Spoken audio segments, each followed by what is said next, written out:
ഇപ്പോഴാണ് ഒരു കാര്യം മനസ്സിലായത്. നമ്മുടെ രമേശ് പിഷാരടി നമ്മുടെ പാലക്കാടൊക്കെ മത്സരിക്കുന്നത് എന്തിനു വേണ്ടിയിട്ടാണെന്നറിയാവോ? മമ്മൂട്ടിയെ പാലക്കാട്ടുകാർക്ക് കാണിച്ചു കൊടുക്കാൻ വേണ്ടിയിട്ടാ. നമ്മൾ സിനിമയിൽ കണ്ടതൊന്നും പോരാ. നമ്മുടെ ഷാഫി പറമ്പിൽ കൊണ്ടുവരാൻ കഴിഞ്ഞിട്ടില്ലത്രേ. എന്തോന്ന് മമ്മൂക്കയെ നമ്മുടെ പാലക്കാട്ടേക്ക്.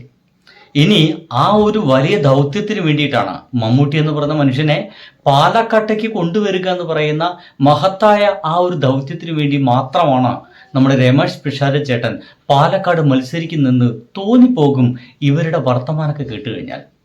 ഷാഫി പറമ്പിൽ ചേട്ടന് കൊണ്ടുവരാൻ കഴിഞ്ഞില്ല, പക്ഷേ അത് ഞാൻ നിറവേറ്റും എന്ന് പാലക്കാട്ടുകാരോട് ഉറപ്പ് കൊടുത്തിരിക്കുകയാണ് നമ്മുടെ രമേശ് പിഷാരടി. ഏറെക്കാലമായിട്ട് മമ്മൂട്ടിയുടെ പിന്നാലെ നടന്നതിന് വല്ല കാര്യവും കിട്ടണ്ടേ മൂപ്പർക്ക്? ആർക്ക്?